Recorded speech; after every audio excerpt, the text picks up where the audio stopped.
लग्नाचं रिसेप्शन सुरू असताना दोघे जण चाकू घेऊन येतात। चाकूने नवरदेवावर हल्ला करतात। नवरदेव खाली पडतो आणि हल्लेखोर इतक्या माणसांमधून पळून जातात। काही जण हल्लेखोराला पकडण्याचा पाठलाग करण्याचा प्रयत्न करतात, पण उपयोग होत नाही। ज्या पद्धतीने ही घटना चित्रित झाली आहे त्यावरून तुम्हाला वाटेल की हा एखादा पिक्चर किंवा मालिकेचा सीन आहे, पण तसं नाही। हे प्रत्यक्षात घडलंय आणि नवरदेवावर खराखुरा हल्ला करण्यात आलाय।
अमरावती जिल्ह्यातील बडनेरा येथे लग्नाचं रिसेप्शन सुरू असताना हा सर्व प्रकार घडलाय आणि व्हिडिओ शूट केला जात असताना हे सर्व घडल्याने ड्रोन कॅमेऱ्यामध्ये सर्व कैद झाले।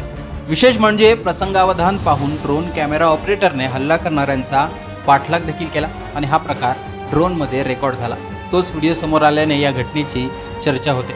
पुढे मिळालेल्या माहितीनुसार मित्र राघव बक्षी याने जुन्या वादातून नवरदेव मित्र सुजलराम समुद्रेवर हल्ला केला। तो हल्ला चाकूने केला। जुन्या वादातून थेट लग्नाच्या कार्यक्रमात घुसून हा हल्ला केल्याने थेट प्रकरण पोलिसात सुद्धा गेलंय। काल रात्री 9:15च्या सुमारास सुजल समुद्रे याच्या लग्नाचा कार्यक्रम साहिल लॉन्स या ठिकाणी सुरू होता। लग्नानंतरचं रिसेप्शन किंवा नातेवाईकांच्या भेटीगाठी अशा वेळी एक त्याचाच मित्र राजू बक्षी असा त्या ठिकाणी आला आणि जुन्या वादाच्या कारणावरून त्यांनी त्याच्या पायावर कमरेवर चाकू मारून त्याला जखमी केलेला आहे। या प्रकरणी त्याच्याबरोबर आणखीन एक विधी संघर्षित बालक साथीदार होता। तो पुढे मोटरसायकल घेऊन थांबलेला आणि हा लगेच त्या ठिकाणावरून पळून गेला। सदर प्रकरणी बडनेरा पोलीस ठाण्याअंतर्गत 586/25 कलम 109 BNS प्रमाणे गुन्हा दाखल करण्यात आलेला आहे। आणि त्याच नंतर हे जे जखमीचे नातेवाईक आहे लग्नाच्या याच्यातले, त्यांनी त्या आरोपीच्या घरी जाऊन, राजू बक्षीच्या घरी जाऊन त्या ठिकाणी त्याची गाडीची तोडफोड केली, एक गाडी जाळली आणि घरात नुकसान केलं।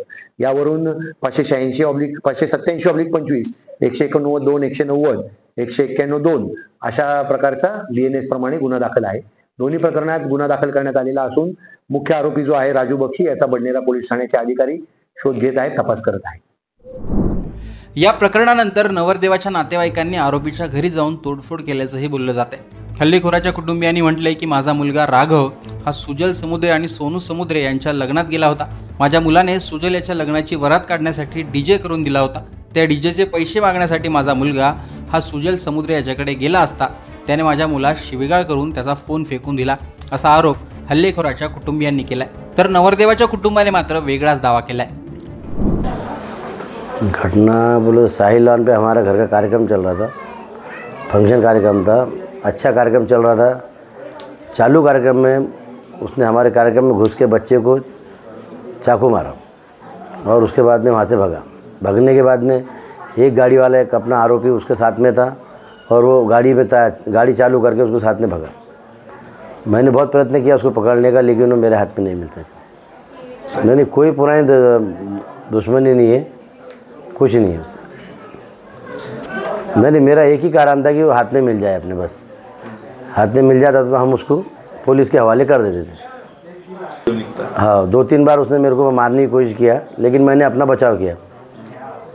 बोलो तो अच्छा कार्यक्रम चल रहा था, सभी मस्त लोग आए थे कार्यक्रम में, इसने पूरा कार्यक्रम का सत्यानाश किया।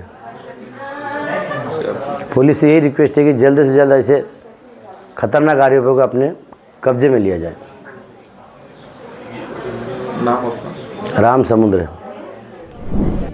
तर अशा प्रकारे अमरावतीमध्ये भर लग्नात हल्ला करण्याचा प्रकार घडलाय, जो थेट ड्रोन कॅमेऱ्यात कैद झाला। जो फिल्मी स्टाईल असल्याने त्याची अधिक चर्चा रंगते। पोलीस या प्रकरणाचा तपास करत असून या प्रकरणी गुन्हा देखील दाखल झाला, मात्र या व्हिडिओची चांगलीच चर्चा रंगते। एकूणच भर लग्नात घडलेला हा प्रकार आणि ड्रोन कॅमेऱ्याने केलेला पाठलाग याविषयी तुमचं मत कमेंट बॉक्समध्ये सांगा। लोकमतचं यूट्यूब चॅनल सबस्क्राईब करा।